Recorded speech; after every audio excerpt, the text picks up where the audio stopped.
Every family starts with a name. This one is Lively. And the first question is always the same. Where does it come from? The family story says England, across the ocean, a long time ago. And there is something there. In the old parish records of London, the name is already written down, a Matthew Lively in the reign of King George, before America was even an idea. But here is the thing. We have not closed the gap between that man and this family. Not yet. So we are not going to tell you it is proven, because it is not. That is the whole idea. We do not deal in legend. We do not claim. We prove. That English thread is a lead, a question still open. The next thing somebody goes and digs out of an archive. Everything after this, we can put our finger on, because 2 presidents signed for this family. One in 1820, one in 1897. Not a story somebody told at a funeral. It is in the paperwork. And to find it, somebody had to go looking.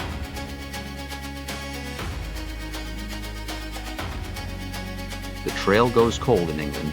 It picks up, for certain, in Augusta County, Virginia, the far western edge of the colony, the Shenandoah Valley, the last settled ground before the mountains.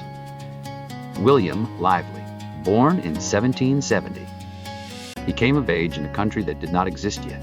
He was 6 years old when it declared itself free. In 1790, he signs a marriage bond, William Lively and Ann Ross.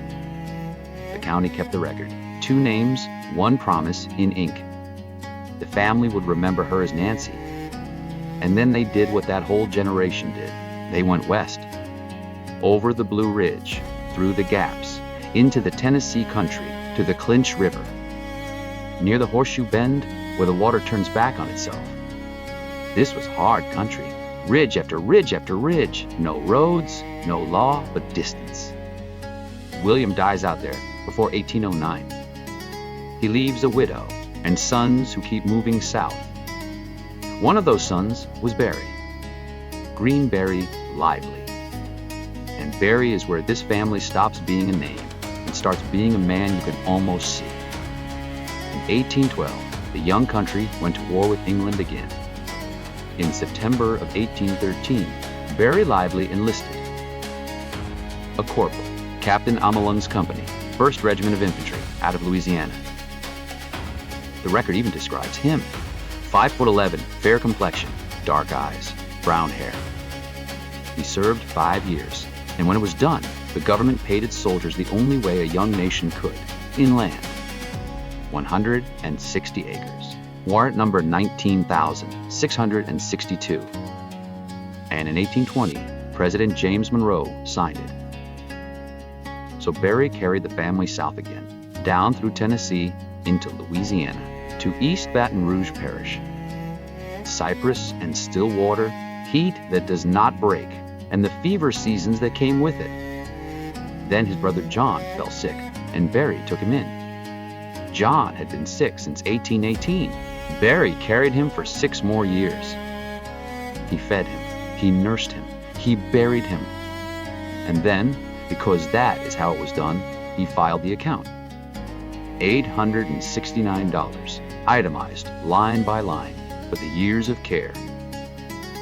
The parish clerk wrote the figures down because Barry Lively could not write his own name. So at the bottom, where the law wanted a signature, there is just this, Barry Lively, his mark, NX. Sit with that for a second. A man who could not sign his own name held a piece of paper signed by the President of the United States.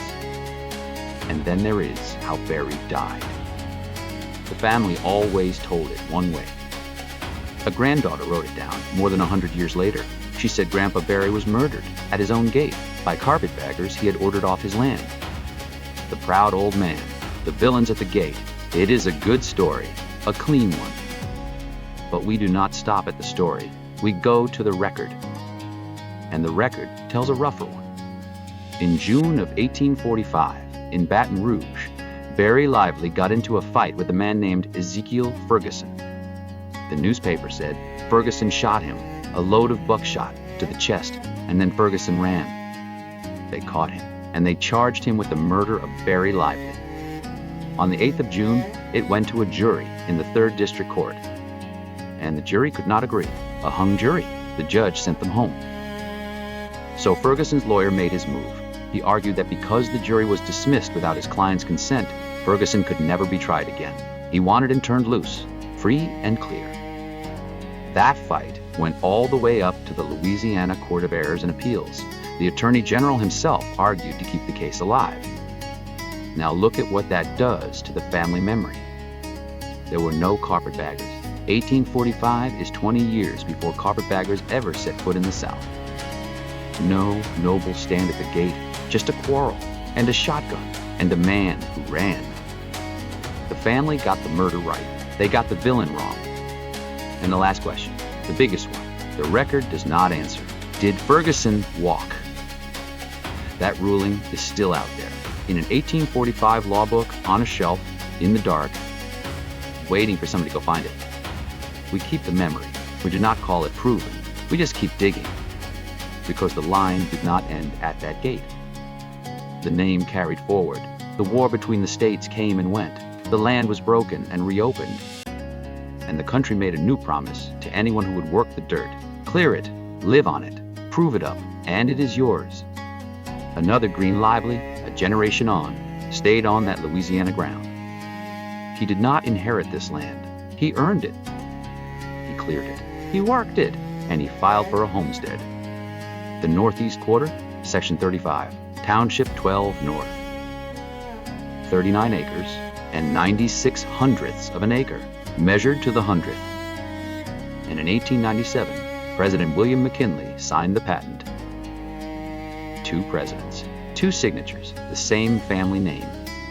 A soldier who signed with an X, a homesteader who signed with a pen. 77 years apart, and both of them real. So this is one American family. England, maybe, at the very start. Then Virginia, Tennessee, Louisiana. A marriage bond, a soldier's mark, 2 presidents' hands, a killing that a jury could not solve. None of the proven part was a legend. All of it was written down. And every piece of it, somebody had to go and dig out of an archive. It leaves 2 questions still open. Who was Matthew Lively back in England? And did the man who killed Barry ever answer for it? That is not a flaw in the story. That is the story. A lead and then the proof. We do not claim, we prove. Your family left a line like this too. A marriage bond in a courthouse, a name on a muster roll, a mark at the bottom of a page. Somewhere it is still on paper, waiting. Go find yours.